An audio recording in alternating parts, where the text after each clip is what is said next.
इसोरनि गाहाम बाथ्रा गितफोरनि 34 बालाबनि 7 सिरियावहाय जोंखौ बुंदों जाहैबाय फोरबुखौ गिग्राफोरनि सोरगिदिं बिनि आरफवा बादा लुयो आरो बियो बिसोरखौ बासायो। एसेबां गिदिर इसोरनि बाथ्रा जोंनि थाखाय दिनैहाय बुंदों जायनोखि इसोरखौ गिग्रा इसोरनि बाथ्राखौ मानिग्रा बेनि बोसोन बायदि सोलिग्रा मानसिफोरनि सोरगिदिं बिनि आरफवा बादा लुनानै थायो होनना बुंदों। जों दिनैहाय हाजो सेराव जों जेब्ला थाङो नङा होमबा बादा लुनानै थायो जेन मैदेरा फैनो हाया नुहुरनाय बायदि जों जेब्ला फोरबो जिसु ख्रिस्टनियाव नांथाबनानै थागोन जोंनि जिउनि गासै समस्याफोरनि थाखायबो इसोरा दिनै आरफफोरखौ जोंनि सोरगिदिं बादा लुनानै दोनगोन होनना बुंदों आरो बियो बिसोरखौ बासायगोन। जोंनि जिउआव गोबां दुखु खस्थ' आरो सैनांनाय आनजादफोर फैब्लाबो बियो जोंखौहाय बासायगोन। अब्ला जों दिनैहाय फोरबोखौ जों फोथायग्रा जादों, जों बेखौ गिग्रा जादों, बेनि बोसोन बायदि बेनि बुंनाय बायदि जिउआव जों सोलिलांनो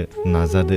अब्लानो इसोरा दिनै गावनि आरफफोरखौ जोंनि सोरगिदिं बादा लुगोन आरो जोंनि जिउआव गासै सैताननि आनजादफोर फैब्लाबो बे गासैखौबो गोजान खालामनानै नोंनि जिउखौ बियो गोजोनै दैदेनगोन। इसोरा बे गुसुं रावनि सायाव थानानै जों साफ्रोमखौबो आशीर्बाद खालामदों। आमेन। गोजोन्थों।